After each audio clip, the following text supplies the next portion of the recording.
एक यंग लड़का अपने बेडरूम में गेम खेल रहा था, तभी अचानक उसके दिमाग में एक सिस्टम नोटिफिकेशन बजा। कॉन्ग्रेचुलेशंस, तुमने 24 hour god tier wealth system activate कर लिया है। अब से तुम्हारा हर खर्चा तुम्हें 10 गुना रिफंड होकर वापस मिलेगा। 24 आवर्स बाद सिस्टम अपने आप अनबाइंड हो जाएगा। उसके दिमाग में तुरंत एक काउंटडाउन टाइमर दिखने लगा। उसका दिमाग फुल स्पीड में रन करने लगा। 10 गुना कैशबैक, मेरा पूरा नेट वर्थ तो बस 2000 से थोड़ा ऊपर है। उसने बिना टाइम वेस्ट किए सीधे अपने फोन में 2000 का टॉप अप कर दिया। अगले ही सेकंड उसकी बैंकिंग ऐप का नोटिफिकेशन आया, आपके कमर्शियल बैंक अकाउंट में 20,000 ट्रांसफर हुए हैं, करंट बैलेंस 20,024। उसकी आंखें लिटरली चमक उठी। ये सच में काम कर रहा है। पैसा फार्म करना इतना इजी हो सकता है क्या? उसने बिना एक सेकंड सोचे पूरा पैसा अपने बेस्ट फ्रेंड लिन जायन को ट्रांसफर कर दिया। 20,000 इंस्टेंटली 2 लाख बनकर वापस आ गए। लिन जायन ने सिर्फ एक क्वेश्चन मार्क भेजा, लेकिन उसके पास रिप्लाई करने का टाइम नहीं था। उसने तुरंत वो 2 लाख फिर से लिन जायन को ट्रांसफर कर दिए।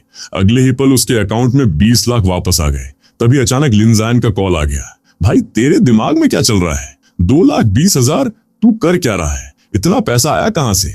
उसने तेजी से कहा, उसकी टेंशन मत लेफ्टिनेंट, मैंने तुझसे पहले 10,000 बोरो किए थे ना, वही वापस कर रहा हूँ। अभी बहुत बिजी हूँ, बाद में बात करता हूँ। लिन जायन चिल्लाया, कौन 10,000 लेकर 2,20,000 वापस करता है? लोन शार्क्स भी इतने पागल नहीं होते।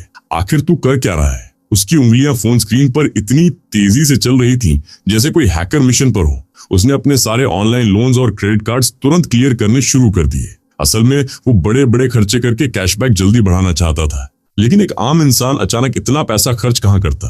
पहले स्टार्टिंग कैपिटल ग्रो करना जरूरी था। उसने जल्दी से कहा, पैसों का एक्सप्लेन बाद में करूंगा, और हाँ, तेरे ऊपर जो 1 लाख से ज्यादा का डेट है ना, जा उसे अभी पे ऑफ कर, टाइम वेस्ट मत कर। ठीक है भाई, मैं अभी सारे डेट्स क्लियर करता हूँ, फ्री हुआ तो कॉल करता हूँ। कॉल कटते ही सिर्फ 3 मिनट के अंदर उसने अपने सारे ऑनलाइन लोन्स और क्रेडिट कार्ड्स खत्म कर दिए। 20 लाख में से 3 लाख उसने डेट्स क्लियर करने में लगाए और अगले ही पल 3 मिलियन वापस आ गए। अब उसके बैंक अकाउंट में पूरे 4.7 मिलियन पड़े थे। उसका सिर्फ एक ही सच्चा दोस्त था, बाकी सब बस कैजुअल कॉन्टैक्ट्स थे जिन पर पैसा वेस्ट करना उसे सही नहीं लगा। फिलहाल और कहीं पैसा फार्म करने का तरीका नहीं दिख रहा था। उसने डिसाइड किया कि अब किसी हाई एंड लग्जरी स्पॉट जाना चाहिए। वो अपनी लाइफ में पहली बार इतनी तेजी से सीढ़ियां उतरते हुए नीचे भागा और सीधे एक कैब रोक ली। ड्राइवर, जियांगसी रोड वाले फरारी डीलरशिप चलो। अब जब पैसा आ चुका तो हाउस और कार खरीदना तो ऑब्वियस था। ऐसे ह्यूज एक्सपेंसेस उसे और ज्यादा कैशबैक दिलाने वाले थे। टैक्सी में बैठते ही उसने अलग अलग लाइव स्ट्रीमिंग एप्स डाउनलोड करना शुरू कर दिया। उसने एक भी स्ट्रीमर नहीं देखा, सीधा पहले प्लेटफॉर्म पर 4 मिलियन टॉप अप कर दिए। अगले ही सेकंड 40 मिलियन रिफंड हो गए। उसने बिना रुके फिर 6 मिलियन डाले और 60 मिलियन वापस आ गए। अब उसके अकाउंट में पूरे 94.7 मिलियन पड़े थे।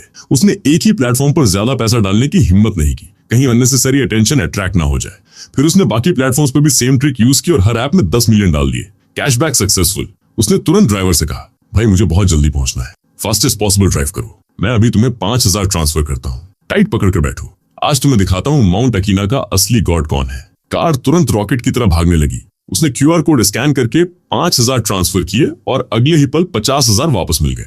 आधे घंटे से भी कम टाइम में वो लगभग 300 मिलियन स्वाइप कर चुका था। किसी आम इंसान के लिए 300 मिलियन पूरी जिंदगी आराम से लाइफ फ्लैट होकर जीने के लिए काफी थे, लेकिन उसे अभी भी सेटिस्फैक्शन नहीं मिल रहा था। उसका करंट गोल क्या था ये खुद उसे भी नहीं पता था। करीब 20 मिनट बाद वो फरारी डीलरशिप पहुंच गया। सर, फरारी सेल्स सेंटर में आपका वेलकम है, क्या आपके माइंड में कोई स्पेसिफिक मॉडल है? उसने बिना रुके कहा, नहीं, बस जल्दी से बताओ कौन कौन से मॉडल स्टॉक में है, मैं अभी कार्ड स्वाइप करूंगा। सेल्स वुमन ने उसके कपड़ों की तरफ देखा। हेड टू टू उसका पूरा आउटफिट मुश्किल से 1,000 रुपए का लग रहा था। उसने हल्की ऑकवर्ड स्माइल के साथ कहा, सर आप यहाँ वाली कार्स देख सकते हैं, ये फरारी 612 है, इसकी करंट प्राइस 5.7 मिलियन है। उसने हाथ उठाकर रोक दिया, डिटेल्स की जरूरत नहीं, ये वाली पैक करो, कार्ड स्वाइप करो और कुछ और मॉडल्स भी दिखाओ, सब ले जाऊंगा। सेल्स वुमन ने नर्वस होकर पानी निकला। उसके दिमाग में सिर्फ एक ही थॉट घूम रहा था, क्या आज फाइनली मेरी लाइफ का जैकपॉट लगने वाला है। उसने जल्दी जल्दी बोलना शुरू किया, हमारे पास Ferrari 812, Ferrari F12, Ferrari 599, Ferrari 488, Ferrari SF90, Ferrari 458 और फरारी F8 अवेलेबल है। उसने सीधा पूछा, ये सारे मॉडल्स चाहिए तुम्हें? सेल्स वुमन बोली, सर शायद सारे मॉडल्स अभी शोरूम में स्टॉक में ना हो, कुछ कार्स दूसरे लोकेशन से ट्रांसफर करनी पड़ेंगी। उसने बिल्कुल काम वॉइस में कहा, जो मॉडल्स मैंने अभी बोले प्लस ये 612, टोटल 8 कार्स हुई। ऑप्शंस पैकेजेस देखने का मूड नहीं है, हर कार का हाईएस्ट स्पेसिफिकेशन चाहिए। मैं कलर्स रेड और ब्लैक रखो, बस फाइनल कोड बताओ और जल्दी करो, मैं थोड़ी रश में हूँ।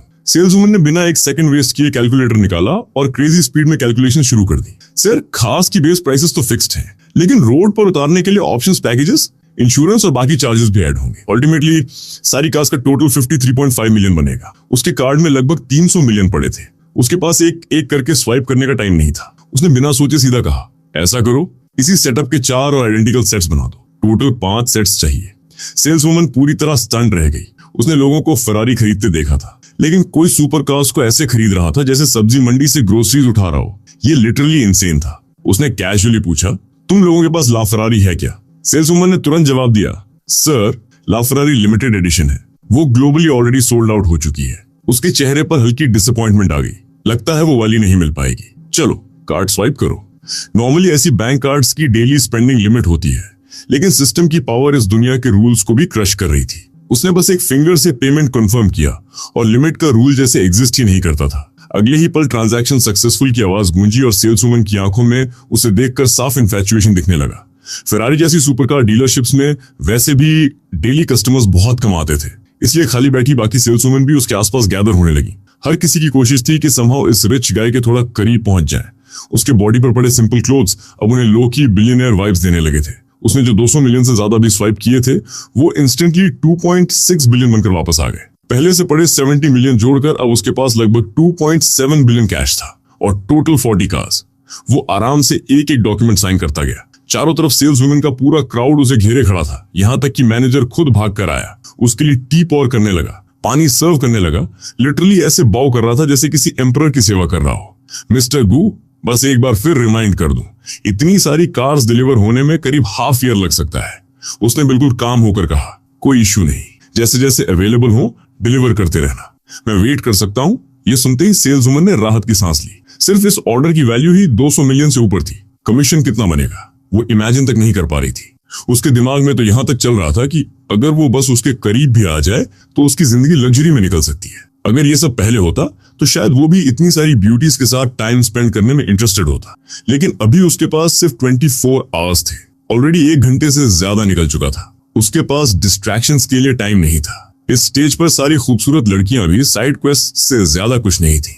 उसने अचानक सेल्स वुमन की तरफ देखा। मेरे लिए नंबर डायल करो और स्पीकर पर डालो। Yes sir. कॉल कनेक्ट हुआ। हेलो, क्या मैं मिस्टर गू से बात कर रहा हूँ? स्पीकिंग। कौन? हेलो मिस्टर गू, मैं कीन युआनशन कमर्शियल बैंक का मैनेजर बोल रहा हूँ। आपके सेविंग्स अकाउंट में अभी एक ओवरसीज वायर ट्रांसफर आया है। अमाउंट है 2.6 बिलियन। ये एक्सट्रीमली मैसिव ट्रांजैक्शन है। हमारे बैंक में आपका डिपॉजिट बैलेंस अब एक्सेप्शनल लेवल पर पहुंच चुका है। हमारा बैंक बेहद ऑनर्ड फील करेगा अगर आप हमारे वीआईपी क्लाइंट बने। इससे आपको काफी सुविधाएं और सपोर्ट मिलेंगे। 2.6 बिलियन। उसका फोन नॉर्मल वॉल्यूम पर था, लेकिन कॉल इतनी लाउड थी कि शोरूम में मौजूद हर इंसान ने सुन लिया। मैनेजर से लेकर सेल्स स्टाफ तक सबकी आंखें फटी की फटी रह गईं। आखिर कितना पैसा है उसके पास? खासकर वो लड़की जिसने उसे कार्स इंट्रोड्यूस की थी। कुछ देर पहले तक उसे लग रहा था कि 200 मिलियन का ऑर्डर ही इंसेन है, लेकिन अब 2 बिलियन सुनकर उसका दिमाग पूरी तरह ब्लैंक हो गया। वीआईपी क्लाइंट वाली बात में उसकी ज्यादा इंटरेस्ट नहीं थी।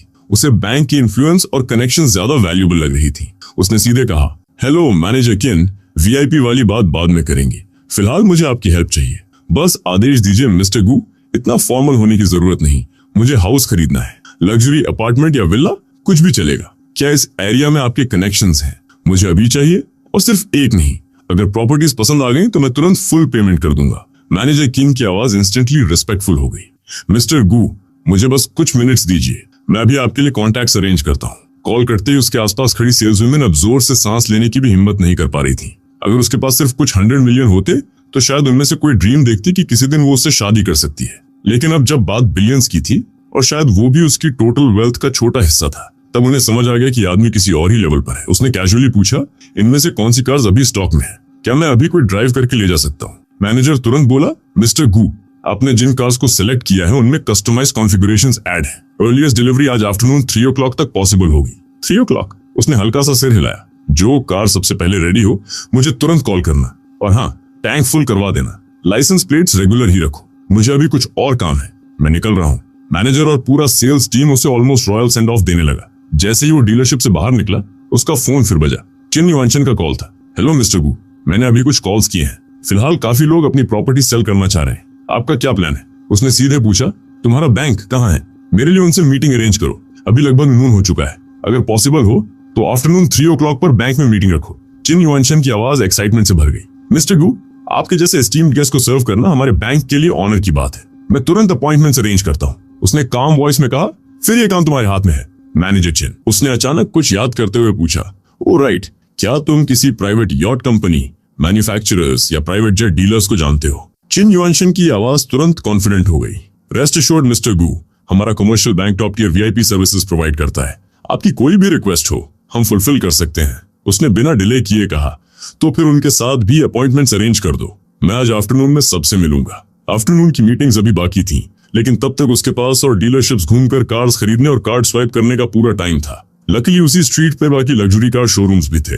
सिर्फ 500 मीटर्स दूर वो सीधे पोर्शे डीलरशिप में एंटर हुआ। उसके कुछ बोलने से पहले ही एक फीमेल मैनेजर पूरी सेल्स टीम के साथ बाहर आ गई। हेलो मिस्टर गू, मैं चू शुआंकिंग यहाँ की मैनेजर हूँ। पोर्शे में आपका वेलकम है। उसे बिल्कुल आइडिया नहीं था कि फरारी शोरूम से बाहर निकलकर कॉल अटेंड करने के सिर्फ 2 मिनट के अंदर ही सेल्स स्टाफ ने उसके बारे में ग्रुप चैट्स में सब फैला दिया था। अब पूरी लग्जरी कार स्ट्रीट को पता चल चुका था कि एक मेगा टाइकून आया है जिसने लगभग 300 मिलियन उड़ाकर 7 फरारी मॉडल्स के 5-5 यूनिट्स खरीद लिए। हर कोई शॉक में था। आखिर कौन ऐसा रिच पर्सन होता है जो कार्स को ग्रोसरी शॉपिंग की तरह खरीदता है? उसने सीधा पूछा, पोर्शे 911, पोर्शे 918 और पोर्शे करेरा जीटी है क्या? सू शुआंकिंग तुरंत बोली, मिस्टर गू, इतने सारे मॉडल्स फिलहाल स्टॉक में नहीं है, हमें आपके लिए ट्रांसफर करवाने पड़ेंगे। उसने कैजुअली कहा, सारे ऑप्शन सीधे मैक्स आउट कर दो, कलर्स वही रखना जो सबसे बेस्ट लगे, हाईएस्ट स्पेक्स चाहिए, मुझे डिटेल्स पूछने की जरूरत नहीं। मैनेजर ने जल्दी से कैलकुलेशंस चेक की। मिस्टर गू, आपके सिलेक्टेड कॉन्फ़िगरेशंस के हिसाब से टोटल ऑन रोड कॉस्ट लगभग 50 मिलियन बनेगी। इसमें 918 के 2 वर्जन्स, एक 911 और एक करेरा जीटी शामिल है। टोटल 5 सेट्स, सब सेम कॉन्फ़िगरेशन के साथ। उसने बिना कुछ बोले बैंक कार्ड निकाला और स्वाइप कर दिया। पूरा प्रोसेस खत्म होने तक 1 घंटा भी पूरा नहीं हुआ था। वो फिर से चिर्पिंग ब्यूटीज की भीड़ के बीच शोरूम से बाहर निकला। पोर्शे डीलरशिप छोड़ने के 200 मीटर्स बाद वो लैम्बोर्गिनी शोरूम पहुंच गया। वहां भी एग्जैक्टली वही सीन रिपीट हुआ। आखिर में उसने लैम्बोर्गिनी रेवेंटोन, लैम्बोर्गिनी एवेंटाडोर और लैम्बोर्गिनी मुर्सिएलागो सेलेक्ट की। सिर्फ इन 3 मॉडल्स की टोटल ऑन रोड प्राइस लगभग 40 मिलियन थी, लेकिन यूजुअल की तरह उसने फिर 5 सेट्स ऑर्डर कर दिए। Total 200 million.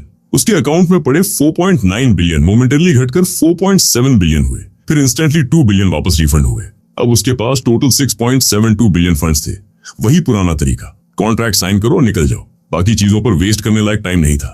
आखिर में वो मज़राटी डीलरशिप पहुंचा। मज़राटी क्वार्टरपोर्ट, मज़राटी 20, मज़राटी ग्रैंड कैब्रियो, मज़राटी घिबली और मज़राटी लेवेंटे। इन सब की टोटल ऑन रोड कॉस्ट सिर्फ 50 मिलियन थी। उसने हाथ हिलाते हुए कहा, 5 sets as usual, total 75 million गया और अगले ही पल 750 मिलियन वापस आ गए। अब उसके फंड्स बढ़कर 7.4 बिलियन पहुंच चुके थे। लगभग आफ्टरनून 3 o'clock पर वो कमर्शियल बैंक के एंट्रेंस पर पहुंचा। उसने कैजुअली फोन निकाला और एक कॉल किया। 1 मिनट भी नहीं बीता था कि करीब 40 इयर्स का एक मिडिल एज्ड आदमी जल्दी जल्दी अंदर से बाहर आया। हेलो मिस्टर गू, मैं किन युआनशन कमर्शियल बैंक का मैनेजर हूँ। आपका यहाँ आना हमारे लिए प्लेजर है, उसने हल्की स्माइल के साथ कहा। मैनेजर किन, आप बहुत पोलाइट हो रहे हैं, अंदर चलकर बात करें। किन युआनशन की नजर उसके हाथ में पकड़े आधे खाए हमबर्गर पर गई। वो तुरंत बोला, मिस्टर गू, पहले कुछ खाना खा लेते हैं क्या? उसने सिर हिलाया। नो नीड, मैं थोड़ा रश में हूँ। किन युआनशन ऑलमोस्ट पैनिक मोड में बोला।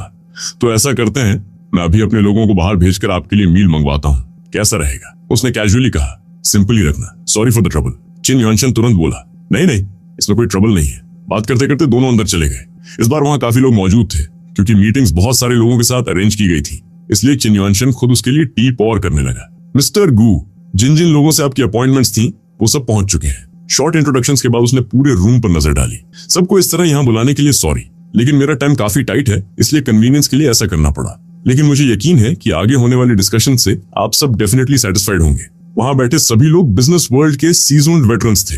इतनी छोटी बात पर नाराज होने वाला कोई नहीं था। ऊपर से आने से पहले चिन युआनशन उन्हें ऑलरेडी बता चुका था कि यह आदमी एक मेगा टाइकून है जिसके पास टेरिफाइंग लेवल का कैश फ्लो है। उसने सीधे कहा, सबसे पहले प्रॉपर्टीज की बात करते हैं, कृपया अपने प्रिपेयर्ड डॉक्यूमेंट्स मुझे दिखाइए। तुरंत 7 लोगों ने अपने पोर्टफोलियोज आगे बढ़ा दिए। टोटल 30 से ज्यादा प्रॉपर्टीज थी, जिनमें लग्जरी अपार्टमेंट्स और विलास दोनों शामिल थे। वो डॉक्यूमेंट्स को काफी तेजी से देख रहा था, मेनली लोकेशन और प्राइस पर फोकस करते हुए। ये सब शेंजन के फेमस डेवलपमेंट्स थे। प्राइसेस ऑब्वियसली चीप नहीं थी, आम इंसान तो इनके बारे में सोच भी नहीं सकता था। यहाँ तक कि सबसे छोटा लग्जरी अपार्टमेंट भी 230 स्क्वायर मीटर से ज्यादा का था। सारे डॉक्यूमेंट्स देखने में उसे पूरा 1 घंटा लग गया। जब उसने फाइनली सिर उठाया, तब उसके बगल में एक बॉक्स्ड मील रखा हुआ था। राइस और कई डिशेस के साथ पूरा मील तैयार था। उसने ब्रोशर नीचे रखा और कामली पूछा, अगर मैं आपकी प्रॉपर्टीज खरीदूं तो उसके साथ क्या पर्क्स और बेनिफिट्स मिलेंगे? सब लोग एक दूसरे की तरफ देखने लगे। फिर एक एक करके उन्होंने अपने रिस्पेक्टिव प्रोजेक्ट्स के एडवांटेजेस बताने शुरू किए। बेसिकली हर प्रोजेक्ट की तरफ से पर्क्स ऑलमोस्ट सेम थे। 3 इयर्स तक management fees wave, utility fees free, अलग अलग अमेनिटीज कॉम्प्लीमेंट्री। इसके अलावा फ्री पार्किंग स्पॉट और पूरे घर की क्लीनिंग पैकेज सर्विस भी 10 टाइम्स ओवर 3 इयर्स तक इंक्लूडेड थी। उसने जल्दी से दिमाग में कैलकुलेशन की। सबसे चीपेस्ट लग्जरी अपार्टमेंट की प्राइस 46 मिलियन थी, जबकि सबसे एक्सपेंसिव विला पूरे 800 मिलियन का था। टोटल 32 प्रॉपर्टीज थी, उनमें 7 विलास और 25 लग्जरी अपार्टमेंट शामिल थे। सबकी कॉम्बाइंड वैल्यू थी 4.3 बिलियन। उसके पास ऑलरेडी 7.4 बिलियन थे, इसलिए टेंशन लेने का सवाल ही नहीं था। उल्टा वो अंदर से एक्साइटेड हो गया। आखिर इस डील पर उसे डायरेक्ट 43 बिलियन रिबेट मिलने वाला था। हालांकि अमाउंट इतना बड़ा था कि सिस्टम पूरा पैसा इंस्टॉलमेंट्स में ट्रांसफर करने वाला था, क्योंकि सब लोग इतनी जल्दी में बुलाए गए थे। इसलिए वो सिर्फ हाउसेस और विलास के डॉक्यूमेंट्स ही लेकर आए थे। किसी ने इमेजिन भी नहीं किया था कि पहली मीटिंग में ही डील क्लोज हो जाएगी। आखिर कौन सोच सकता था कि सामने बैठा आदमी सिर्फ पिक्चर्स देखकर ही प्रॉपर्टीज खरीद देगा। कॉन्ट्रैक्ट साथ नहीं थे, लेकिन वो कोई प्रॉब्लम नहीं थी। बस एक फोन कॉल और डॉक्यूमेंट्स तुरंत मंगवाए जा सकते थे। इसके बाद उसने बगल में बैठे 3 एच कंपनीज के रिप्रेजेंटेटिव्स की तरफ देखा। ब्रोशर्स लाए होना। तीनों ने तुरंत अपने डॉक्यूमेंट्स दोनों हाथों से उसके सामने रख दिए। उसने कैजुअली उन्हें देखा और कहा, मुझे ये तीनों पसंद है, सब ले रहा हूँ, और साथ में एक कस्टम यार्ड भी बनवानी है। तीनों के चेहरे इंस्टेंटली सीरियस हो गए। मिस्टर गू, रेस्ट अश्योर्ड, ऐसी कोई चीज नहीं जो हम न कर सकें। उसने सेटिस्फैक्शन के साथ सिर हिलाया और फिर अपनी रिक्वायरमेंट्स बतानी शुरू की। अगले आधे घंटे तक वो इतनी हाई लेवल डिमांड्स बताता रहा कि रूम में बैठे लोग बस नोट्स लिखते जा रहे थे। तुम तीनों कंपनीज आपस में कम्पीट करो, देखते हैं ये ऑर्डर किसे मिलता है। उसी दौरान रियल एस्टेट कॉन्ट्रैक्ट्स भी पहुंच गए। उसने तुरंत साइनिंग शुरू कर दी ताकि यॉट सप्लायर्स को डिस्कस करने का टाइम मिल जाए। सिर्फ इतना ही नहीं, उसने प्राइवेट जेट कंपनीज के ब्रोशर्स भी उठा लिए। कुछ देर डिटेल्स देखने के बाद उसने हल्का सा फ्राउन किया। सच कहें तो वो ज्यादा सेटिस्फाइड नहीं था, लेकिन फिलहाल उसे कॉम्प्रोमाइज करना पड़ रहा था। आखिर प्राइवेट जेट्स इतने एक्सपेंसिव होते हैं कि नॉर्मली स्टॉक में रेडी नहीं रखे जाते। सब कुछ प्री ऑर्डर पर बनता है। उसने अपने जेट के रिक्वायरमेंट्स बताने शुरू किए और उन्हें मैन्युफैक्चरर्स से कांटेक्ट करने को कहा। उसके प्राइवेट जेट की डिमांड्स भी नेक्स्ट लेवल थी। जितना वो बोलता गया, उतना ही रूम में बैठे लोग सीरियस होकर नोट्स बनाते गए। फिर सबने तुरंत अपने मैन्युफैक्चरर्स को कांटेक्ट करना शुरू कर दिया। उसके पास खड़ा चिन युआनशन ये सब देखकर लिटरली ड्रीम मोड में चला गया था। ऑनेस्टली, बैंक मैनेजर होने के नाते उसने जिंदगी में काफी बड़े बड़े क्लाइंट्स देखे थे, लेकिन आज जो हो रहा था वो उसके लिए भी आई ओपनर था। लोग मार्केट में सब्जी खरीदते वक्त बार्गेनिंग करते हैं, और यहाँ ये आदमी बिलियंस की चीजें ऐसे खरीद रहा था जैसे कैबेज उठा रहा हो। साइनिंग खत्म होने तक यॉट कंपनीज भी डिसीजन ले चुकी थी। आखिर कस्टम ऑर्डर उनमें से एक कंपनी को मिला। जिस कस्टम यॉट को वो बनवाना चाहता था उसकी टोटल वैल्यू थी 2.5 बिलियन। वर्ल्ड वाइड लेवल पर भी ये बेहद एक्सपेंसिव वेसल थी। उसने बिना डिले किए पूरा 2.5 बिलियन डायरेक्टली ट्रांसफर कर दिया। इसके अलावा पहले वाली 3 स्टॉक यॉट्स भी थीं जिनकी कॉम्बाइंड वैल्यू 400 मिलियन थी। उसने कैजुअली कॉन्ट्रैक्ट साइन किए और कार्ड स्वाइप कर दिया। अगले ही पल उसके टोटल फंड्स सीधे 72.2 बिलियन पहुंच गए। ये कस्टम यॉट ऑर्डर मैन्युफैक्चरर के लिए भी मैसिव चैलेंज था, क्योंकि साइज और कॉन्फ़िगरेशंस दोनों के मामले में वो यॉट दुनिया की टॉप कैटेगरी में आती थी। लकीली उस कंपनी के पास कैपेबिलिटी थी। पूरे देश में सिर्फ टॉप टियर मैन्युफैक्चरर्स ही इतना बड़ा ऑर्डर हैंडल कर सकते थे। लिटरली ऐसा बिजनेस जहां 3 साल तक सेल ना हो, लेकिन एक डील पूरी कंपनी को अगले 3 साल के लिए सेट कर दे। इस बार उसने 2.5 बिलियन खर्च किए और डायरेक्ट 25 बिलियन रीबेट मिल गया। उसकी लिक्विड कैपिटल अब टेरिफाइंग लेवल पर पहुंच चुकी थी। हाउसेस और यॉट्स के बाद नेक्स्ट टारगेट था प्राइवेट जेट। काफी डिस्कशन के बाद एयरलाइन कंपनीज ने डिसाइड किया कि ऑर्डर ईस्टर्न एयरलाइंस हैंडल करेगी। उसके कस्टम जेट की रिक्वायरमेंट्स भी बेहद हाई एंड और कॉम्प्लिकेटेड थी। फाइनल कैलकुलेशन के बाद इवन रश जॉब में भी डिलीवरी में 1.5 years लगने वाले थे। नॉर्मली ऐसे जेट्स को बनकर रेडी होने में 3 to 4 years लगते हैं, वो भी टॉप क्वालिटी मेंटेन करते हुए। लेकिन उसे कोई फर्क नहीं पड़ता था। उसे सिर्फ ह्यूज अमाउंट स्पेंड करने थे। Top tier international luxury private jet standards के हिसाब से final custom build price 3.5 billion बनी। उसने कॉन्ट्रैक्ट साइन किया और फुल अमाउंट स्वाइप कर दिया। अगले ही पल उसके फंड्स फाइनली 100 बिलियन क्रॉस कर गए।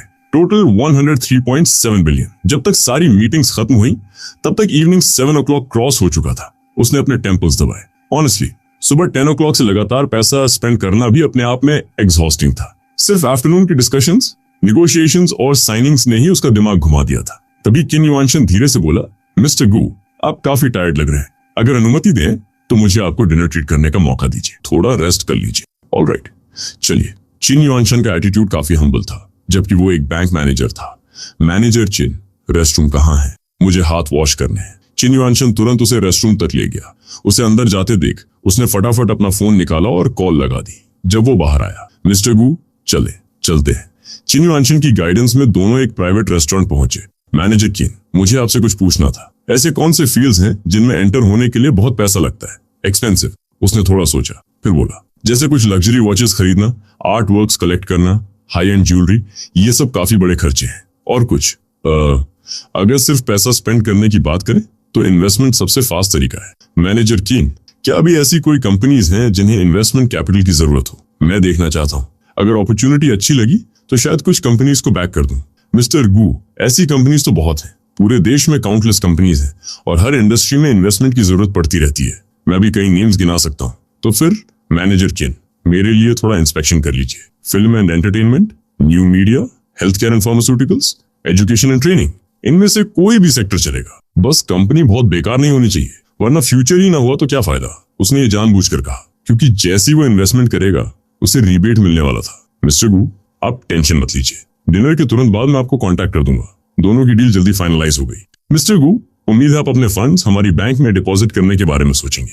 मैनेजर चिन, आप भी जानते हैं सारे एग्स एक ही बास्केट में नहीं रखे जाते। मैं अपने सारे फंड्स यहाँ डिपॉजिट नहीं कर सकता, लेकिन गारंटी देता हूँ आपकी ब्रांच के पास सबसे बड़ा शेयर रहेगा। गिव एंड टेक जरूरी होता है। मिस्टर चिन ने उसकी काफी हेल्प की थी, इसलिए इतनी छोटी बात में मदद करना तो बनता था। डिनर खत्म होते होते रात के 9 बज चुके थे। मैनेजर किन, उन कॉन्टैक्ट्स वाली बात के लिए आपको फिर से ट्रबल देना पड़ेगा। अरे नहीं मिस्टर गू, आप बहुत पॉलाइट हैं। ये तो हमारी बैंक के लिए ऑनर की बात है।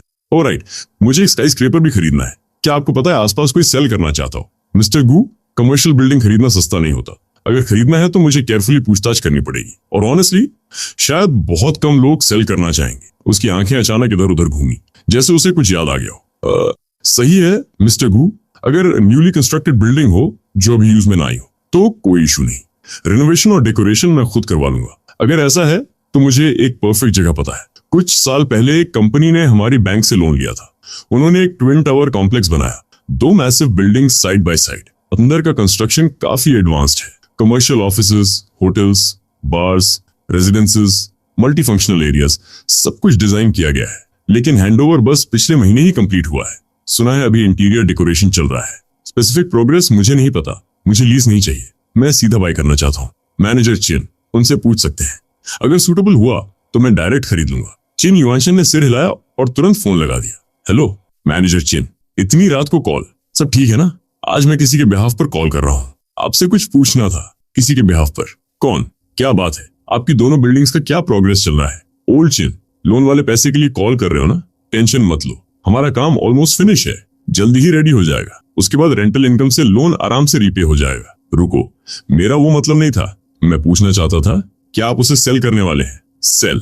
कौन खरीदेगा? मेरे पास एक बहुत रिसोर्सफुल क्लाइंट है, मैं इंट्रोड्यूस करवाने वाला था। लेकिन अगर सेल नहीं करना तो रहने दो। अरे होल्ड ऑन, रिसोर्सफुल मतलब कितना रिसोर्सफुल? स्पेसिफिक्स नहीं बता सकते, बस इतना कह सकता हूँ कि वो आपकी दोनों बिल्डिंग्स की पेमेंट सिंगल फुल पेमेंट में कर सकते हैं। ये सुनते ही सीईओ लियू क्लियरली हेजिटेट कर गया। वो दोनों बिल्डिंग्स बेहद एक्सपेंसिव थी, खासकर शेंझेन जैसे सिटी में जहां जमीन का हर इंच सोने जितना कीमती था। रेंटल इनकम से इन्वेस्टमेंट रिकवर करने में बहुत समय लगता और जो पैसा आता वो भी पहले बैंक लोन रीपे करने में चला जाता। अगली फेज तक पहुंचने के लिए उसे काफी लंबा वेट करना पड़ता। लेकिन अगर कैपिटल जल्दी वापस मिल जाए तो सिचुएशन काफी बेहतर हो सकती थी। ऐसा करते हैं ओल्ड चिन, कल मिलकर बात करते हैं। सीईओ लियू, दूसरी पार्टी ने साफ कहा है अगर टुनाइट डिस्कशन हो सकती है तो वो कल सुबह 10 बजे से पहले निगोशिएशन करना चाहते हैं। 10 बजे के बाद वो किसी और को देख लेंगे। अरे ओल्ड चिन, मजाक कर रहे हो क्या? कोई प्रॉपर्टी ऐसे खरीदता है क्या? Overnight decision? ये तो बिल्कुल सिंसियर नहीं लग रहा। मैं बस इतना बता सकता हूँ, इस क्लाइंट ने सिर्फ आज ही करीब 10 बिलियन कैश स्पेंड किए हैं।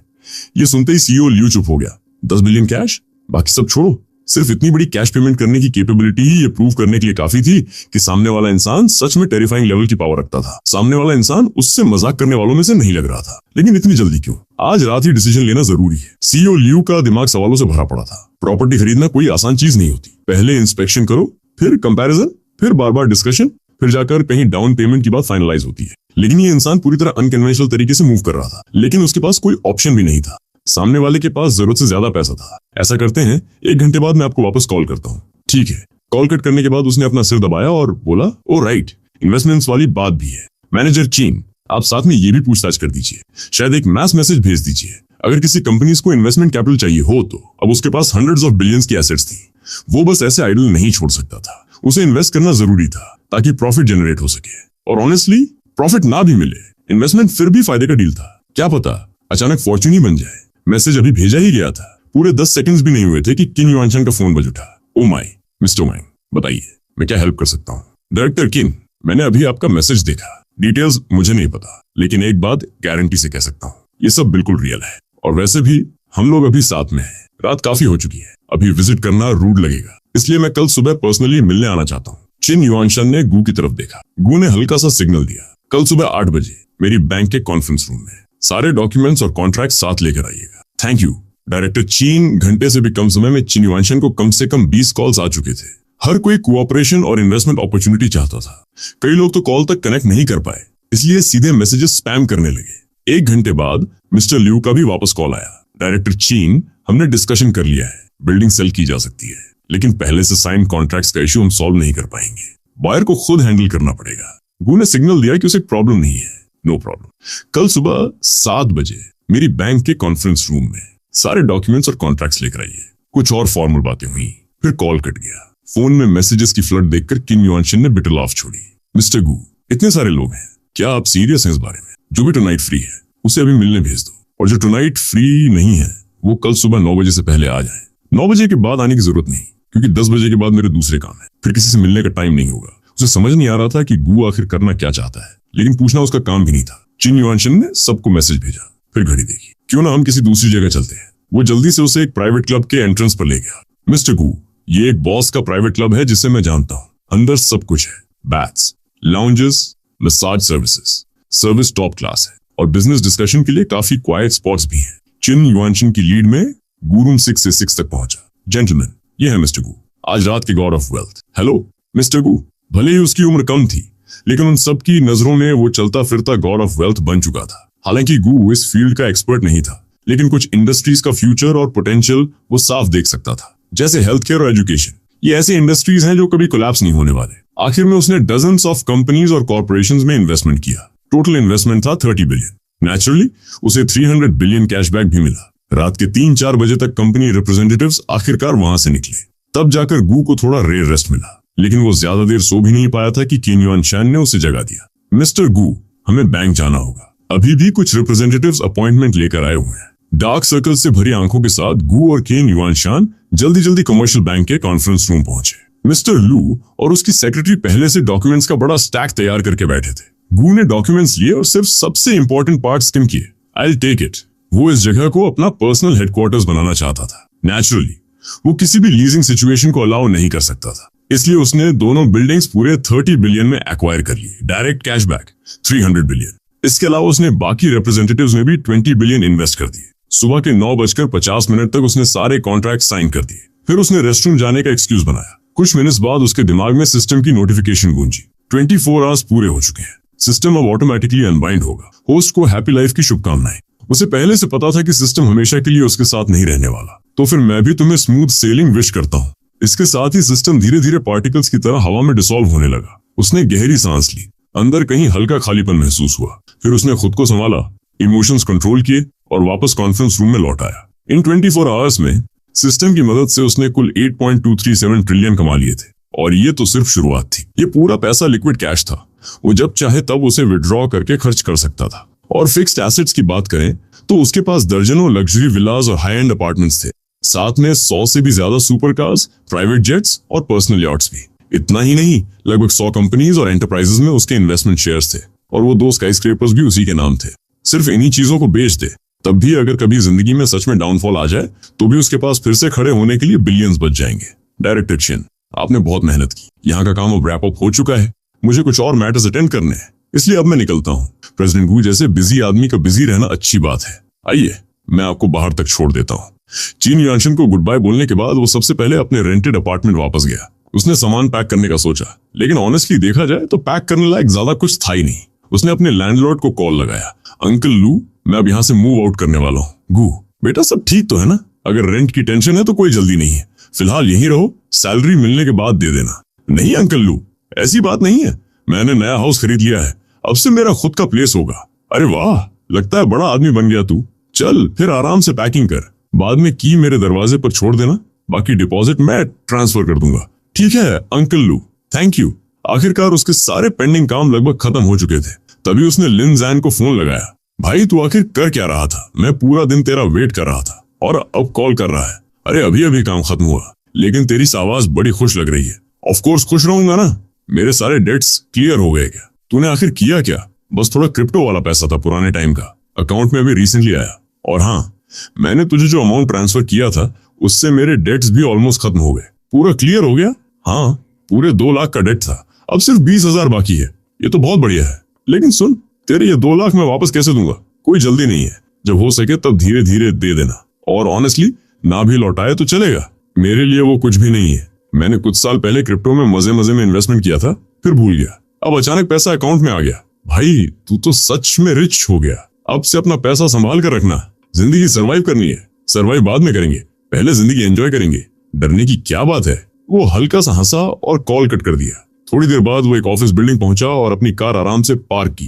पहले वो बस एक मामूली ऑफिस वर्कर था, लेकिन अब जब पैसा आ चुका था तो ऑब्वियसली नौकरी छोड़नी ही थी। वो सीधे अपने सुपरवाइजर के कैबिन में एंटर हुआ। डायरेक्टर ली, मैं रिजाइन करना चाहता हूँ। क्या हुआ? आज सुबह भी तुम ऑफिस नहीं आए थे। सब ठीक है?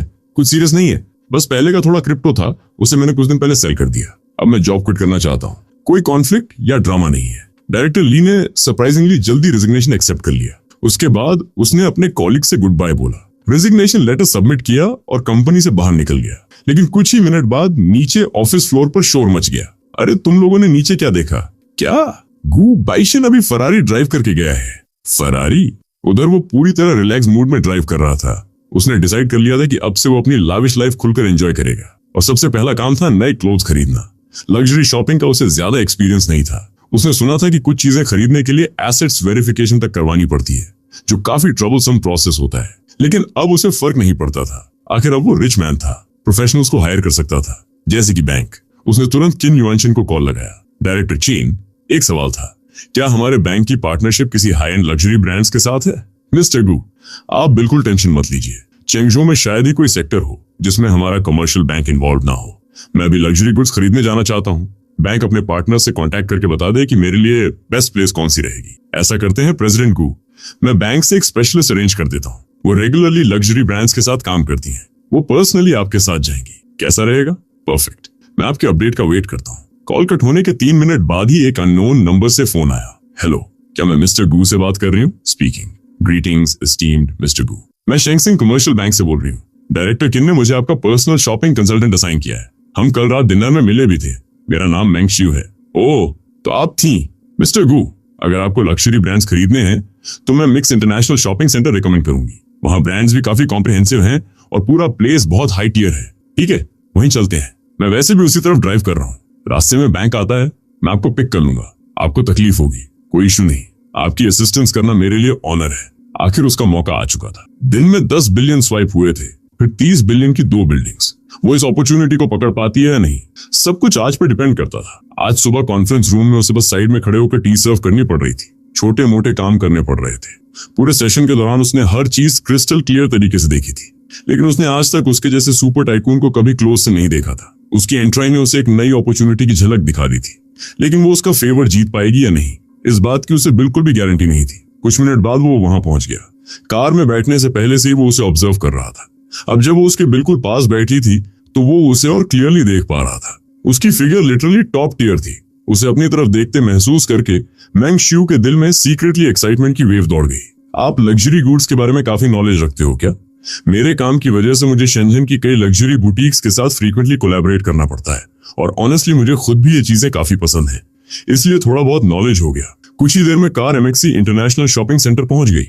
कार से उतरने के बाद वो चलते चलते सीक्रेटली मेंग शिव को इवैल्यूएट कर रहा था। लगभग 1.68 metre height, slim figure, graceful curves, high heels के साथ उसकी हाइट करीब 1.72 लग रही थी। दूसरी तरफ मेंग शिव भी उसे सीक्रेटली ऑब्जर्व कर रही थी। सिंपल कपड़े जिनकी कीमत शायद कुछ 100 युआन से ज्यादा नहीं थी। उसकी ड्रेसिंग बिल्कुल भी किसी सुपर रिच टाइकून जैसी नहीं लग रही थी। हालांकि हो सकता था कि वो लो प्रोफाइल रहना पसंद करता हो। मिस्टर गू, आपने कहा था कि आपको मेंसवेयर और वॉच खरीदनी है, तो मैं हर्मेस, आर्मनी या ज़ेग्ना रिकमेंड करूंगी। ये सभी बिजनेस और कैजुअल दोनों स्टाइल्स कवर करते हैं और आपके जैसे सक्सेसफुल यंग मैन पर काफी सूट करेंगे। वॉचेस में आप पैटेक फिलिप और वॉचरन कॉन्स्टेंटिन जैसी ब्रांड्स देख सकते हैं। पहले ज़ेग्ना चलते हैं। सिस्टर ली, ये हमारे बैंक के वीआईपी क्लाइंट हैं। मिस्टर गू, हेलो मिस्टर गू, वेलकम। क्या मैं आपकी कुछ हेल्प कर सकती हूँ? बस मेरी साइज के हिसाब से 4 आउटफिट्स निकाल दीजिए, 2 बिजनेस सूट्स और 2 casual. Right away mister Gu, please एक मोमेंट वेट कीजिए। आखिर में उसने वहीं पर एक कैजुअल आउटफिट चेंज भी कर लिया। नेचुरली वो सिर्फ एक ब्रांड तक लिमिटेड नहीं रहा, उसने हर्मीज, डियोर और अरमानी जैसी दूसरी ब्रांड से भी शॉपिंग की। टोटल मिलाकर लगभग 1.5 मिलियन युआन खर्च हो गए। क्लोथ्स का काम खत्म होने के बाद अब वो वॉच खरीदना चाहता था। कई मॉडल्स देखने के बाद आखिर उसे वो वॉच मिल गई जो उसे चाहिए थी। पाटेक फिलिप ग्रैंड मास्टर चाइम रेफ 6300-01। उसकी प्राइस बिल्कुल भी चीप नहीं थी, पूरे 31.5 मिलियन युआन। लेकिन उसने बिना एक सेकंड सोचे कार्ड स्वाइप कर दिया। मेंग शू उसके बगल में खड़ी उसे एंडलेस एडमिरेशन से देख रही थी। वो भी ऐसी लग्जरी लाइफ चाहती थी। उसे पैसे ऐसे उड़ाते देख वो पूरी तरह मेस्मराइज्ड हो चुकी थी। पाटेक फिलिप बॉटिक से निकलने के बाद उसने अपनी वॉच देखी। 12 बज चुके थे। यहाँ आसपास कोई अच्छा रेस्टोरेंट है? मैं तुम्हें लंच ट्रीट देना चाहता हूँ। आज तुमने काफी मेहनत की है। कोई रिकमेंडेशन? यहाँ एक वेस्टर्न रेस्टोरेंट है जो काफी अच्छा है, बस प्राइसेस थोड़े एक्सपेंसिव है। परफेक्ट, वहीं चलते हैं। रेस्टोरेंट सच में काफी एक्सपेंसिव था। उसने मेनू पर बस एक कैजुअल नजर डाली। सिर्फ 2 स्टीक्स ऑर्डर करने में ही कई थाउजेंड युआन लग गए। लेकिन वो यहाँ अमीरों वाली लाइफस्टाइल एक्सपीरियंस करने ही आया था, इसलिए उसे प्राइस की बिल्कुल परवाह नहीं थी। आखिर 8 ट्रिलियन युआन एक मील में तो खत्म नहीं होने वाले थे। उधर मेंग शू को लग रहा था कि खाना लगभग खत्म होने वाला है, लेकिन अभी तक वो उसके साथ क्लोज कनेक्शन बिल्ड नहीं कर पाई। वो थोड़ा एंग्शियस होने लगी, क्योंकि टेक्निकली वो उसका असाइन क्लाइंट नहीं था और अभी तक उसने किसी को अपना पर्सनल बैंक असिस्टेंट अपॉइंट भी नहीं किया था। मतलब सभी 10 लोग इस पोजीशन के लिए डेस्परेटली कॉम्पीट कर रहे थे। अगर आज उसने मौका मिस कर दिया तो अगली बार शायद कोई और उसके करीब पहुंच जाता। उसे नीचे सिर करके खाते देख मेंग शू ने धीरे से अपने होंठ दबाए और मन में फैसला कर लिया। उसे नहीं लगता था कि दुनिया में कोई भी आदमी टेम्पटेशन से पूरी तरह दूर रह सकता है। तभी उसे टेबल के नीचे कुछ अनयूजुअल महसूस हुआ। उसने मेंग शू की तरफ एक मीनिंगफुल नजर डाली। ये लड़की क्लियरली जानती थी कि वो क्या कर रही है। उसकी नजरों से टकराकर मेंग शू थोड़ा शाय फील करने लगी। मिस्टर गू, मिस मेंग, आप आखिर उसे कुछ बोलने की जरूरत ही नहीं पड़ी। वो उसकी इंटेंशन समझ चुका था और वैसे भी वो ऐसा इंसान नहीं था जो सामने आई अपॉर्चुनिटी को रिजेक्ट करे। मैं आपके साथ रहना चाहती हूँ, मुझे रिलेशनशिप नहीं चाहिए, मैं आपकी वुमन बन सकती हूँ। वो कुछ सेकंड्स तक उसे देखता रहा। उसकी बात सुनकर वो थोड़ा सरप्राइज जरूर हुआ। सच कहूं तो मुझे यकीन करना थोड़ा मुश्किल लग रहा। मेंग शू ने उसकी आंखों में देखते हुए धीरे से कहा, अगर आपको डाउट है तो हॉस्पिटल चेकअप तक करवा सकते हैं। उसकी आवाज में नर्वसनेस थी, लेकिन साथ में कॉन्फिडेंस भी। वो कुछ पल चुप रहा, फिर हल्का सा मुस्कुराया। तो फिर अब तक किसी के करीब क्यों नहीं गई? मेंग शू ने धीरे से सांस छोड़ी। डेट किया मैंने, लेकिन खुद को कैजुअली किसी को नहीं दिया। जो भी मेरे पास आया उसकी नजर सिर्फ मेरी लुक्स और बॉडी पर थी। किसी ने मुझे जेन्युइनली समझने की कोशिश नहीं की। मुझे बस गलत इंसान से मिलने का डर था। ऑनेस्टली मैं बहुत रियलिस्टिक इंसान हूँ। मुझे पैसा चाहिए, अच्छी लाइफ चाहिए, जो चाहूँ वो खरीद सकूं, बिना काम किए दुनिया घूम सकूं। अनफॉर्चुनेटली मेरे पास खुद इतने फाइनेंशियल रिसोर्सेज नहीं है। उसने उसकी तरफ देखा और हल्का सा मुस्कुराया। समझ गया, कम से कम तुम अपनी ग्रीड छुपाती तो नहीं हो, लेकिन तुमने कभी किसी ऑर्डिनरी आदमी को यूज भी नहीं किया। मेंग शू ने धीरे से सिर हिलाया। अगर कोई मेरे स्टैंडर्ड्स मीट नहीं करता था तो मैं शुरुआत में ही साफ मना कर देती थी। मैंने कभी किसी का पैसा नहीं लिया। ये बात ऑनेस्टली काफी इंप्रेसिव है। अगर वो लोगों को उम्मीद देकर उनका पैसा एक्सेप्ट करती रहती तो वो सिर्फ उन्हें ड्रैग कर रही होती। बाद में अननेसेसरी ड्रामा और प्रॉब्लम्स होना तय था। लेकिन मेंग शू ने शुरू से ही सब क्लियर रखा था, इसलिए अगर वो बाद में किसी रिच आदमी के साथ भी रहती तो उसके पीछे कोई मेसी बैगेज नहीं आने वाला था। सिंपल और क्लीन। उसने उसकी तरफ देखते हुए धीरे से पूछा, मिस्टर गू, आपको मैं कैसी लगती हूँ? वो क्लियरली स्मार्ट वुमन थी। उसे पता था कि कब क्या बोलना है और क्या नहीं। किसी का दिल जीतने के लिए सिर्फ ब्यूटी काफी नहीं होती। उसने कुछ सेकंड्स उसे देखा, फिर काम आवाज में बोला, मैं पहले तुम्हारे लिए एक कार अरेंज करूंगा, फिर एक हाउस। फिलहाल तुम वहां रह सकती हो, आगे सब तुम्हारे बिहेवियर पर डिपेंड करेगा। मेंग शू की आंखों में एक्साइटमेंट चमक उठी। डोंट वरी मिस्टर गू, मैं बहुत ओबीडियंट रहूंगी। ठीक है, अभी इसे ट्रायल पीरियड समझ लो, लेकिन अगर बाद में तुम पास नहीं हुई तब भी मैं तुम्हें प्रॉपर कॉम्पेंसेशन दूंगा। वो समझ गई कि उसका मतलब क्या था। कम से कम वो ऐसा आदमी नहीं था जो बाद में मुकर जाए। यस मिस्टर गू, मैं आपकी बात सुनूंगी। आज आफ्टरनून मैं कुछ हाउसेस देखने वाला हूँ, अगर फ्री हो तो साथ चलना। ऑफ कोर्स मिस्टर गू, मैं आपका नया हाउस भी देखना चाहती हूँ। सिर्फ एक सिंपल मील में 20,000 से ज्यादा खर्च हो चुके थे। बिल देखकर मेंग शू ने मन ही मन टंग आउट किया। उसकी पूरी मंथली सैलरी बैरली 10,000 थी, जो यहाँ एक मील के लिए भी काफी नहीं थी। दूसरी तरफ गू कैजुअली डिसाइड कर रहा था कि इतने हाउसेस में से आज कौन सा देखना चाहिए। आखिर उसने आर्क डे ट्रियम्फ वाला प्रॉपर्टी चूज कर लिया। शुगर बेबी जैसी चीजें पहले उसके लिए सिर्फ फैंटेसी थी, लेकिन अब वो सच में उसकी रियलिटी बन रही थी। जिंदगी कितनी अनप्रेडिक्टेबल होती है, ये सोचकर वो खुद हल्का सा हंस पड़ा। मेंग शू भी अपनी पोजीशन अच्छी तरह समझती थी, लेकिन उसे उससे कोई इश्यू नहीं था। बैंक में काम करते हुए उसने काउंटलेस रिच लोगों को देखा था। बाहर से सब ग्लैमरस लगते थे, लेकिन रियलिटी में उनमें से हार्डली कोई लॉयल होता था। अच्छे से अच्छा आदमी भी सीक्रेटली कई वुमेन के साथ इन्वॉल्व रहता था। शायद इसलिए लोग कहते हैं सर्कमस्टेंसेस आदमी को बदल देते हैं। मेंग शियू विंडो के पास खड़ी बाहर सिटी व्यू को ब्लैंक एक्सप्रेशन के साथ देख रही थी, जैसे किसी डीप थॉट में खो गई हो। क्या सोच रही हो? काफी देर से बाहर देख रही हो। उसने धीरे से कहा, ये सिटी बहुत डजलिंग है। हमारे जैसे ऑर्डिनरी लोग पूरी जिंदगी मेहनत कर लें तब भी शायद इसमें ट्रूली फिट ना हो पाए। शेंजन ऐसी ही सिटी है, अगर तुम्हारे पास पैसा नहीं है तो ये तुम्हें इग्नोर करती है, लेकिन अगर पैसा हो तो यही सिटी तुम्हें लग्जरी लाइफ भी देती है। मेंग शियू ने उसे हल्की इरिटेटेड नजरों से देखा। पूरा रोमांटिक मूड इंस्टेंटली टूट गया। वो धीरे से चलकर उसके पास आई और उसके कंधे से टिक गई। उसने आराम से उसके बालों पर हाथ फेरा और उसकी वेस्ट को लाइटली होल्ड कर लिया। उसकी परफ्यूम की सॉफ्ट खुशबू पूरे माहौल को और ड्रीमी बना रही थी। तुम्हें यह हाउस कैसा लगा? बहुत ब्यूटीफुल, जैसे किसी ड्रीम में हो। मैं पूरी जिंदगी काम करूं तब भी शायद ऐसा घर अफोर्ड ना कर पाऊं। अगर तुम 3 साल तक मेरे साथ रही तो ये हाउस तुम्हारा हो सकता है। उसका दिल जोर से धड़कने लगा। सिर्फ इस आदमी के साथ रहने भर से उसकी जिंदगी पूरी तरह बदल सकती थी। अब उसे शेंजन में स्ट्रगल नहीं करना पड़ेगा, न डिकेड्स तक काम करके ऑर्डिनरी अपार्टमेंट खरीदने की टेंशन रहेगी। आफ्टरनून में दोनों ने थोड़ी देर आराम किया। फिर उसने कैजुअली कहा, चलो बाहर चलते हैं। डिनर में क्या खाना है? मेंग शियू ने टीजिंग स्माइल के साथ जवाब दिया, कुछ नूरिशिंग खाना चाहिए। मुझे लगता है आप टायर्ड होंगे। दोनों रेडी होकर धीरे धीरे गैरेज की तरफ गए और वहां से रेस्टोरेंट के लिए निकल पड़े। रास्ते में आखिर मेंग शियू खुद को रोक नहीं पाई। मिस्टर गू, आपके अलावा और कितनी वुमेन है? उसने स्टीयरिंग पकड़ते हुए कैजुअली जवाब दिया, अभी तक तो सिर्फ तुम। वो लिटरली स्टन रह गई। उसे लगा था कि उसके आसपास पहले से कई वुमेन होंगी। उसने तो सीक्रेटली ये तक सोचना शुरू कर दिया था कि फ्यूचर में कंपटीशन कैसे हैंडल करेगी, लेकिन उसने कभी इमेजिन नहीं किया था कि वो अभी तक अकेला होगा। फिलहाल सिर्फ तुम, उसने दोबारा कामली कहा। समझ गई, उसने धीरे से जवाब दिया, लेकिन अब उसके अंदर एक अलग तरह की नर्वसनेस थी। जेलसी नहीं, बल्कि प्रेशर।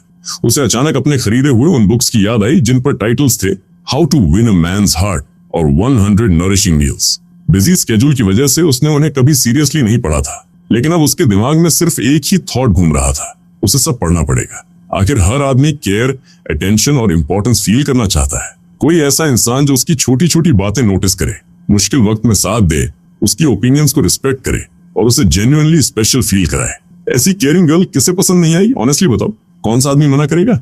मेंग शियू उसकी तरफ प्लेफुल स्माइल के साथ देख रही थी। हार्बिन टूरिज्म याद है? वहां की लोकल गर्ल्स सब स्ट्रॉन्ग बिग सिस्टर्स जैसी थी, लेकिन साउथ से आई क्यूट लिटिल पोटेटोज को सब ट्रेजर की तरह ट्रीट कर रहे थे। लोकल गाइज लिटरली उनके पीछे क्रेजी हो गए थे। वो हंस पड़ा। हनी, अगर फ्यूचर में आपके पास कोई और भी आ जाए तो प्लीज मुझे मत छोड़ना, मैं बस आपके साथ रहना चाहती हूँ। उसकी आवाज सॉफ्ट और एलुरिंग थी। ऊपर से वो वाटरी आईज, हल्का सा हेल्पलेस एक्सप्रेशन और वो क्लिंगी टोन। ऐसा कॉम्बो शायद ही कोई आदमी इग्नोर कर पाता। उसे बिल्कुल अंदाजा नहीं था कि मेंग शियू के दिमाग में कितनी कैलकुलेशंस चलती रहती हैं। लेकिन एक बात क्लियर थी, वो पूरी तरह उसके साइड पर आ चुकी थी। जब तक वो कोई मेजर मिस्टेक ना करे, बाकी छोटी चीजों को इग्नोर किया जा सकता था। उसने कैजुअली उसके चिन को उठाया। रिलैक्स, जब तक तुम प्रॉपर्ली बिहेव करोगी और अननेसेसरी मेस क्रिएट नहीं करोगी, मैं तुम्हें अबंडन नहीं करूंगा। मेंग शियू की आंखें इंस्टेंटली चमक उठी। थैंक यू, आप सबसे बेस्ट हो। उस रात जब दोनों वापस होटल लौटे तो माहौल फिर से पूरी तरह रोमांटिक हो गया। पिछले एक्सपीरियंस के बाद मेंग शियू पहले से ज्यादा कॉन्फिडेंट थी। अगले दिन सुबह जब वो उठा तब तक मेंग शियू ऑलरेडी काम पर जा चुकी थी। बस उसका एक स्वीट मैसेज फोन पर पड़ा था। वो बेड पर लेटे हुए सीलिंग को देखता रहा। अभी भी उसे ये वेल्थी लाइफ थोड़ी अनरियल लगती थी। न जॉब की टेंशन, न सुबह जल्दी उठने का प्रेशर। जब मन करे तब सो, जो मन करे वो करो। सब कुछ ड्रीम जैसा लग रहा था। तभी उसके दिमाग में अचानक थॉट आया, आज उन दोनों स्काई स्क्रेपर्स को जाकर देखता हूँ। आखिर 30 बिलियन खर्च किए हैं, एक बार प्रॉपर्ली इंस्पेक्ट तो बनता है। दोनों स्काई स्क्रेपर्स वांगपू रिवर के किनारे खड़े थे। उनकी प्रेजेंस इतनी डोमिनेटिंग थी कि दूर से ही लोगों का अटेंशन खींच ले। वो नीचे खड़ा होकर ऊपर देखने लगा। टावर्स लिटरली आसमान को pierce कर रहे थे। उसके अंदर एक अलग ही हीरोइक फीलिंग उठी। वो धीरे धीरे अंदर घूमकर पूरा लेआउट और डिजाइन देखने लगा। उसके दिमाग में ऑलरेडी रफ प्लानिंग बनने लगी थी। 1st से 4th फ्लोर तक पूरा कमर्शियल सेंटर रहेगा। High and brands, luxury stores और एक ह्यूज सुपरमार्केट। 5th से 7th फ्लोर तक फूड कोर्ट, जिम और एंटरटेनमेंट जोन। उसके ऊपर कॉर्पोरेट ऑफिसेस, एम्प्लॉई डॉर्मेटरीज और पार्टनर रिसेप्शन एरियाज। उसने रिवर व्यू की तरफ देखा और हल्का सा स्माइल किया। टॉप फ्लोर वाला ऑफिस ऑब्वियसली मेरा होगा। अब बेसिक विजन क्लियर हो चुका था। नेक्स्ट स्टेप था किसी केपेबल इंटीरियर डिजाइन और कंस्ट्रक्शन कंपनी को हायर करना। उसने तुरंत किन युआनशान को कॉल लगाया। डायरेक्टर किन, कोई रिलायबल डिजाइन और कंस्ट्रक्शन कंपनी जानते हो? मुझे अपने दोनों बिल्डिंग्स रिनोवेट करवाने हैं। दूसरी तरफ कुछ सेकंड साइलेंस रहा। फिर किन युआनशान हल्का हंस पड़ा। चेयरमैन गू, आपने कुछ दिन पहले जिस कंपनी में इन्वेस्टमेंट किया था वो एग्जैक्टली यही काम करती है। इतनी जल्दी भूल गए? वो कुछ सेकंड्स ब्लैंक रह गया। डैम, इतने कॉन्ट्रैक्ट साइन किए कि साइन करते ही भूल गया। चिन युआनशान के रिमाइंडर के बाद उसे वेगली याद आया। ओह राइट, जेंग हॉर्न वाली कंपनी। उसने तुरंत उसका नंबर डायल किया। हेलो, मुझे याद है, मैंने आपकी कंपनी में इन्वेस्टमेंट किया था। चेयरमैन गु, ऑफ कोर्स आप अभी हमारी कंपनी के लार्जेस्ट शेयर होल्डर हैं। आपके पास 35% शेयर्स हैं। परफेक्ट। वैसे मेरे पास एक प्रोजेक्ट है। मैंने काओलू से जो 2 बिल्डिंग्स खरीदी थी उनका रेनोवेशन करवाना है। दूसरी तरफ से एक्साइटमेंट भरी आवाज आई, चेयरमैन गु आप बिल्कुल टेंशन मत लीजिए, आखिर अपनी ही कंपनी है, कोई इशू नहीं होगा। हम बेस्ट टीम असाइन करेंगे। प्राइस इंटरनल रेट पर रख देना और पहले मेजरमेंट टीम भेज दो। मैं अपनी आइडियाज भी पर्सनली डिस्कस करना चाहता हूँ। एब्सोल्युटली चेयरमैन गु, हमारी टॉप टीम आपके प्रोजेक्ट पर काम करेगी। ठीक है, फिर मैं तुम पर भरोसा करता हूँ। कॉल खत्म होने के बाद उसने फोन नीचे रखा और कैजुअली स्ट्रेच किया। शाम के 5 बज चुके थे। अचानक उसे लिन ज़ियान याद आया। उसने तुरंत कॉल लगाया। कहाँ है? चल आज गाइस के साथ बारबेक्यू खाते हैं। अभी ऑफिस में हूँ, शिफ्ट खत्म होने दे फिर चलते हैं। आज मेरी तरफ से ट्रीट। ठीक है, सेम ओल्ड प्लेस। यप, वहीं मिलते हैं। शाम तक बारबेक्यू प्लेस खुल चुका था। वो कार ड्राइव करके वहां पहुंचा। तब तक लगभग 7 बजने वाले थे। करीब 10 मिनट्स बाद लिन ज़ियान अपनी छोटी येलो इलेक्ट्रिक स्कूटर पे कैजुअली वहां आ पहुंचा। आते ही उसने चेयर खींची और उसके सामने बैठ गया। वाह भाई, तू तो पूरा बदल गया। रिच होते ही फ्लेक्स शुरू। वो हंस पड़ा। अरे नहीं, बस थोड़ा पॉकेट चेंज है। लिन ज़ियान ने सिगरेट उसकी तरफ बढ़ाई। मेरे डेट्स तो क्लियर हो गए, लेकिन आगे भी बहुत खर्चे आने वाले हैं। उसने सिगरेट पकड़ते हुए कहा, अगर पैसा है तो हाउस और कार ले ले। डाउन पेमेंट दे और बाकी इंस्टॉलमेंट्स में हैंडल कर। अगर कम है तो सेव कर। आजकल पैसा कमाना इजी नहीं है। लिन ज़ियान ने डीप सांस ली। टेंशन मत लेफ्टिनेंट, इस क्रिप्टो सेल में अच्छा प्रॉफिट हुआ। हाउस भी ले लिया, कार भी, और सेविंग्स भी बची हैं। वो तुरंत उसकी तरफ मुड़ा। होली शिट, तूने आखिर उस टाइम कितना क्रिप्टो कलेक्ट कर लिया था? लिन ज़ियान ग्रिन करने लगा। गेस कर। वो कुछ सेकंड्स उसे देखता रहा, फिर दोनों अचानक हंस पड़े। ब्रो, सच में तेरी लाइफ पूरी तरह टर्न अराउंड हो गई। हाउस, कार, बैंक बैलेंस, अब बस कोई अच्छी गर्ल ढूंढ और शादी कर ले, फिर तो लाइफ सेट है। लिन ज़ियान ने हंसते हुए कहा। उसने तुरंत सिर हिला दिया। मैरिज? No chance. शायद इस लाइफ टाइम में तो मैं शादी नहीं करने वाला। अब क्या हुआ, किसी लड़की ने बुरा काटा क्या? नहीं, ऐसी बात नहीं है। बस आजकल मैरिज बहुत कॉम्प्लिकेटेड लगती है। उसने बीयर का घूंट लिया और सड़क की तरफ देखते हुए बोला, आजकल चीजें जैसी चल रही हैं वो देखकर ऑनेस्टली डर लगता है। लेकिन पूरी जिंदगी अकेले भी तो नहीं रह सकता। अकेला क्यों? मेरे पास पैसा है, लॉन्ग टर्म रिलेशनशिप रख सकता हूँ, लोगों के साथ रह सकता हूँ। बस मैरिज वाली लीगल हेडेक नहीं चाहिए। सिंपल लाइफ ज्यादा बेटर है। लिन ज़ियान कुछ सेकंड चुप रहा, फिर हंस पड़ा। पॉइंट तो है तेरी बात में। उसने सिगरेट का धुआं छोड़ा। वैसे ऑनेस्टली बता, क्या तू ऑलरेडी किसी के साथ इन्वॉल्व है? वो हल्का सा मुस्कुराया। हाँ, कोई है। दोनों के बीच दोस्ती इतनी पुरानी थी कि वो लगभग हर चीज शेयर करते थे, बस सिस्टम वाली बात छोड़कर। तो अब फ्यूचर का क्या प्लान है? कंपनी में काम कंटिन्यू करेगा? अब ऑनेस्टली पैसे कमाना जरूरी नहीं लगता, जितना है उससे पूरी जिंदगी आराम से निकल जाएगी। यही जेलसी हो रही है। मुझे तो अभी भी रोज ऑफिस जाना पड़ता है, जरूरत पड़े तो बोल देना, हेल्प कर दूंगा। लिन ज़ियान तुरंत हाथ हिलाया। नहीं, फिलहाल खुद की मेहनत पर सरवाइव करूंगा, लेकिन अगर कभी हालत ज्यादा खराब हुई तो सबसे पहले तुझे कॉल करूंगा, तब बस एक वर्ड बोलना। उसने कैजुअली जवाब दिया। वैसे तूने जो 220,000 दिए थे उसमें से अभी भी 30 से 40,000 बचे हैं, वापस ट्रांसफर कर देता हूँ। रख, लेफ्टिनेंट पेरेंट्स के लिए कुछ अच्छा खरीद देना। लिन ज़ियान हंस पड़ा। फिर तो मैं मना नहीं करूंगा। हमारे बीच फॉर्मेलिटी कैसी? थोड़ी देर बाद दोनों उठ गए। बिल पे करके बाहर आए तो लिन ज़ियान उसकी फरारी को घूरता रह गया। भाई, तू सच में रिच हो गया, फरारी तक ड्राइव कर रहा है। वो चाहे तो एक गिफ्ट कर दूं। रहने दे, स्कूटर वाली वाइब अलग है। दोनों हंस पड़े। थोड़ी देर बाद लिन ज़ियान अपनी छोटी येलो स्कूटर पर निकल गया और वो अपनी बुक ड्राइवर वाली राइड का इंतजार करने लगा। ड्राइवर आते ही बोला, सर कहाँ चलना है? उसने विंडो के बाहर देखते हुए कामली कहा, एलेक्सो बार। कई साल हो चुके थे उसे किसी हाई एंड बार गए हुए। आज वो बस रिच लाइफ का पूरा वाइब फील करना चाहता था। एलेक्सो शेनचेन के सबसे हाई एंड बार्स में से एक था, इसलिए एंट्रेंस पर लग्जरी कार्स की लाइन लगी हुई थी। लेकिन उसकी 6 मिलियन युआन वाली फरारी फिर भी अलग अटेंशन खींच रही थी। कार पूरी तरह रुकी भी नहीं थी कि कई लोगों की नजर उस पर टिक गई। डोर खुलते ही स्टाफ तुरंत आ गया। वेलकम सर, प्लीज इस तरफ। एक यंग स्टाफ मेंबर उसे अंदर लेकर गया और रास्ते में पूरा प्लेस इंट्रोड्यूस करता रहा। सर, आपको जोन ए चाहिए या जोन बी? सबसे best spot. Yes sir, please follow me. कुछ ही देर में उसे एक ह्यूज बूथ तक ले जाया गया। सर, ये काफी स्पेशियस एरिया है, यहाँ इजीली डजन से ज्यादा लोग बैठ सकते हैं और स्टेज का डायरेक्ट व्यू भी मिलता है। उसने आसपास नजर घुमाई और हल्का सा सिर हिलाया। Nice spot. सर, ड्रिंक्स में क्या सर्व करें? उसने मेनू कैजुअली फ्लिप किया। सबसे प्रीमियम सेट कौन सा है? Grand divine dragon set. Sir ठीक है, 5 सेट्स लेकर आओ। स्टाफ कुछ सेकंड्स के लिए लिटरली फ्रीज हो गया। सर 5 सेट्स और साथ में प्रीमियम हेनेसी भी। उसने बाकी एक्सपेंसिव ड्रिंक्स की तरफ इशारा किया। इनमें से भी 1 ईच। बिल रैपिडली बढ़ता गया। सिर्फ ड्रिंक्स ही लाखों युआन क्रॉस कर चुके थे। प्रमोटर उसके बगल में खड़ा पूरी तरह स्टंट था। आखिर एक रात में 500,000 युआन सिर्फ बार में उड़ाना हर किसी के बस की बात नहीं थी। उसने बिना एक्सप्रेशन बदले कार्ड स्वाइप कर दिया। आसपास खड़े स्टाफ की आंखों में इंस्टेंटली रिस्पेक्ट और शॉक दोनों आ गए। इतने बड़े स्पेंडर्स रैरली देखने मिलते थे। प्रमोटर तुरंत थोड़ा और पोलाइट हो गया। सर क्या आप अकेले हैं? अगर कंपनी चाहिए तो अरेंजमेंट्स कर सकते हैं। उसने कैजुअली जवाब दिया, बस क्लासी क्राउड होना चाहिए, नो ड्रामा। Understood sir. उसने तुरंत फोन निकाला और किसी ग्रुप चैट में मैसेज टाइप करने लगा। पूरा बार अब सीक्रेटली उसी बूथ की तरफ अटेंशन दे रहा था। ग्रुप में कौन कौन अवेलेबल है? प्रमोटर ने पूरा ग्रुप टैग कर दिया, फिर कुछ सेकंड सोचकर एक और लाइन ऐड की, रियल फोटोज भेजना, ओवर एडिट या हेवी फोटोशॉप वाली पिक्स लेकर मत आना। 1 मिनट भी नहीं बीता था कि उसका फोन नॉनस्टॉप बज करने लगा। ब्यूटीफुल गर्ल्स की फोटोज लगातार आने लगी। प्रमोटर ने तुरंत फोन उसके सामने रख दिया। सर, आराम से देखिए, जो पसंद आए बस बता दीजिए। उसने कैजुअली फोन उठाया और फोटो स्क्रॉल करने लगा। ये पूरा high and night life circle का प्राइवेट ग्रुप था, फुल 500 मेंबर्स। लेकिन उसे ग्रुप से कोई मतलब नहीं था। उसका फोकस सिर्फ फोटोज पर था। इवन बिना फिल्टर्स के भी कई गर्ल्स जेन्युइनली स्टनिंग लग रही थी। कोई इनोसेंट कॉलेज वाइब वाली, कोई क्लासिक ग्लैमरस ऑरा वाली, तो कोई मैच्योर एलिगेंट स्टाइल में। हर तरह का लुक मौजूद था। उसने बिना ज्यादा सोचते हुए 4 प्रोफाइल सेलेक्ट कर ली। अलग अलग vibes, cute, innocent, elegant, classy, soft, charming और ग्लैमरस कॉन्फिडेंट टाइप। सभी लगभग 20 से 25 एज रेंज में लग रही थी। प्रमोटर ने तुरंत उन चारों को मैसेज कर दिया। थोड़ी देर बाद ड्रिंक्स भी टेबल पर आने लगी। आसपास बैठे लोग धीरे धीरे उसी तरफ देखने लगे। वो आदमी अकेला है, फिर भी इतना सब ऑर्डर कर दिया। कम से कम कई लाख युआन तो उड़ गए होंगे।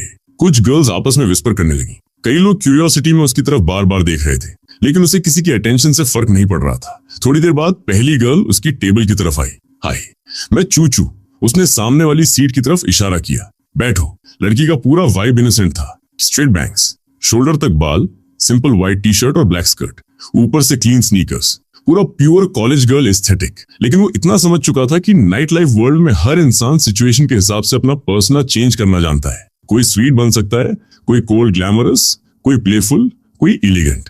थोड़ी देर में बाकी 3 गर्ल्स भी आ गई। एक गोल्ड रिम ग्लासेस वाली क्लासी ब्यूटी, दूसरी सॉफ्ट एलिगेंट वाइब में ब्लू ड्रेस पहने हुए, और तीसरी कॉन्फिडेंट ग्लैमरस ऑरा के साथ। हेलो बॉस, गुड इवनिंग, मुझे रोज बुला सकते हो। वो हल्का सा हंसा। ठीक है। अब तक अल्कोहल का असर उस पर हल्का महसूस होने लगा था। उसने हाथ हिलाते हुए कहा, सब लोग बैठो, टुनाइट एंजॉय करो, ड्रिंक्स मेरी तरफ से।